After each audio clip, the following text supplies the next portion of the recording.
في لغة في عالمنا ده مش بس عايشة من آلاف السنين، دي أصعب لغة في العالم ممكن إن أي حد يتعلمها، اسمها اللغة الصينية. المفاجأة إنها لسه بتتكتب وتتقال من أكتر من مليار شخص كل يوم. اللغة الصينية بدأ استخدامها من 3000 سنة، يعني وقت ما كانت الفراعنة لسه بتكتب على جدران المعابد. بس الفرق دلوقتي لو جبت واحد صيني قدامه واحد مصري وجبت للصيني رمز كانوا بيستخدموه من 3000 سنة، هيقول لك إيه معنى الرمز ده، لأن دي لغته اللي لسه شغالة لغاية دلوقتي. بس لو جبته ولنفترض عين حورس ووريتها المصري فالاكيد انه مش هيعرف لك معناها. لو اخدنا اللغات بالترتيب، في اصعب لغه في العالم هي اللغه الصينيه. يعني كلمه ماما مثلا كلمه بريئه جدا ومعناها طبعا الام، بس باختلاف نغمه معينه ممكن انك تحولها لشتيمه. وتعالوا اخدكم معايا في رحلتي لتعلم اللغه الصينيه في الكليه بتاعتي، فيلا بينا.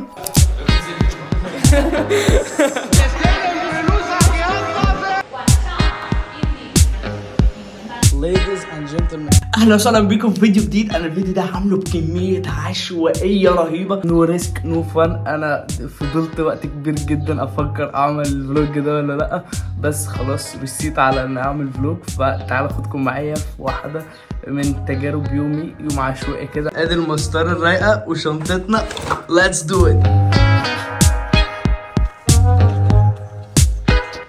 انا ماشي بقالي كتير فشخ يا جدعان. hours later.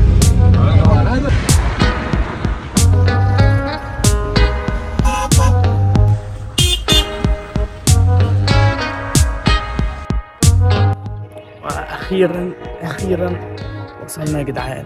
حاضرة الساعة 9 وانا داخل 9:30.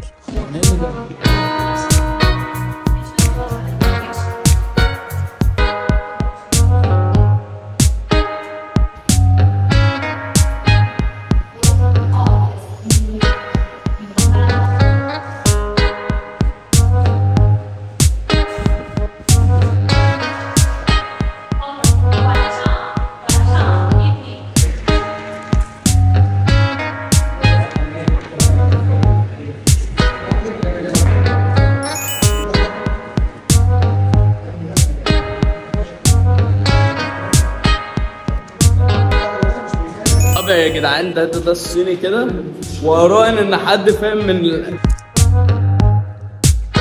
الباركود. اسمك وعليه الباركود. Ladies and gentlemen، سيدي حسن.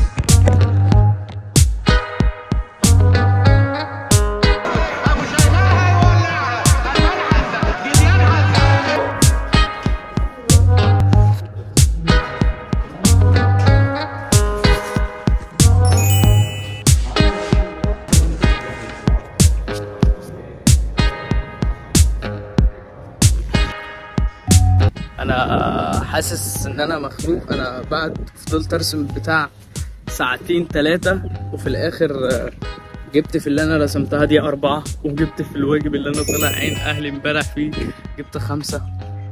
معرفش في ايه يا جدعان، معرفش. وقاعد لغايه الساعه 3، معرفش هروح على الساعه كام كده.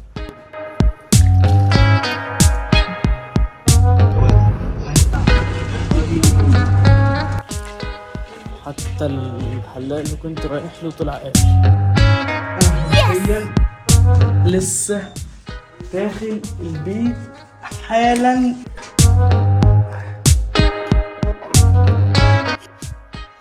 عموما انا مش عارف مين ممكن يسمعني في وقت زي ده. احب انوه كده في وسط الفيديو سنه 2025 انك تكون متابعني في الوقت ده. مش عايز اقول لك بقى قدام هتبقى بقى من المتابعين يعني اللي كانوا شهدوا على النهضه العظيمه اللي بتحصل، وانا كنت بتابع صبري ايام ما كان بيروح الكليه وسريعا كده اقول لكم تفاصيل اليوم عدى ازاي. انا صحيت الساعه 1 ومن بعدها اكلت وتقريبا فضلت ماسك الموبايل شويه. بعد كده الوقت عدى وحاولت انام. بقالي فتره لما باجي انام يعني ما بعرفش انام، بفضل افكر كتير فشخ. فضلت بحاول انام كده لغايه الفجر، وبعد كده قمت واستحميت وفطرت، وقاعد دلوقتي بعد الفطار بسمع بخيت وعديله. وهاخدكم معايا برضو النهارده واقول لكم تفاصيل اليوم هيمشي ازاي.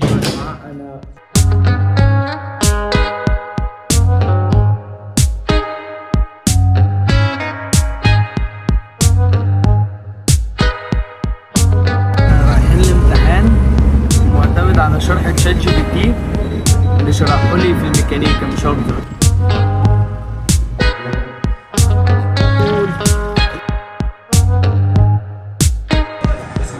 So this is the final look.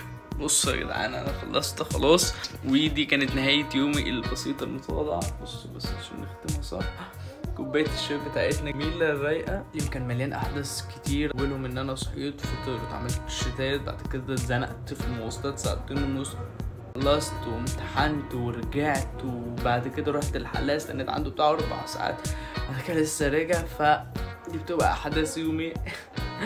فربنا يوفق كل واحد في حياته، بس يعني اعمل لايك للفيديو ده عشان عايزين نكبر الشانل دي، وانتظروا محتوى رايق جدا جدا اكبر ما تتخيلوا، واشوفكم على خير. سلام.